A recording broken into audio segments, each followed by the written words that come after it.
শেরপুরের শ্রীবর্তীতে ওয়াজ শুনে বাড়ি ফেরার পথে সন্ত্রাসী হামলায় বিপ্লব মিয়া নামে এক এসএসসি পরীক্ষার্থী নিহত হয়েছেন।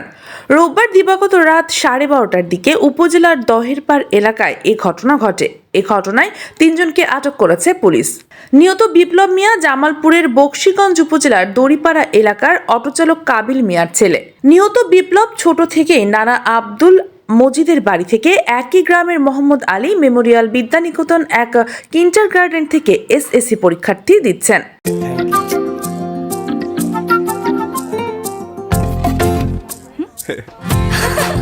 ফ্রুটো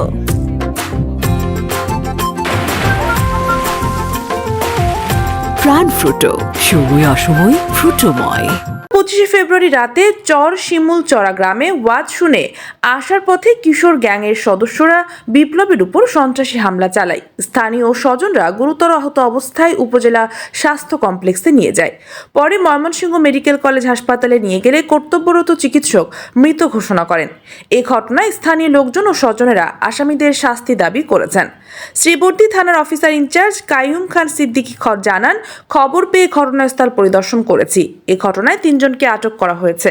অন্যান্যদের গ্রেপ্তার অভিযান চলছে। সবার রাত্রে গতকাল ওয়াজ মাহফিল শোনার জন্য গিয়েছিল, সে পোলাপানের ঠাকরাই বেরিয়ে তারা অন্য পোলাপানে হত্যা করছে।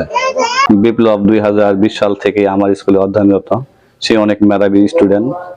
সে 2024 সালে এসএসসি পরীক্ষার্থী। আমাদের স্কুলে পরীক্ষার্থী 14 জন। সে অনেক ভালো মেধাবী ছাত্র।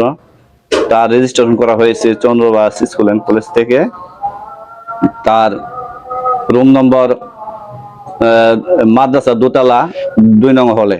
সে অনেক মেধাবী ছাত্র। যে দুর্বৃত্তরা মেরেছে তাকে আমরা উপযুক্ত বিচার চাই, তাকে আমরা ফাঁসি চাই। বাড়ির দোয়ার পা আমার ছোটবেলা নাতির পারলাম, এই নাতিনের দড়ি মাসে একটা বাড়ি ফেলাইলো। এর বিচার চাই, এর ফাঁসি চাই, আমি সুস্থ বিচার চাই। কি আরে মারলো ছোটবেলা না পারলো কিছু শুনবার, দড়ি মাসে বাড়ি ফেলেছে। এর বিচার চাই, এর ফাঁসি চাই।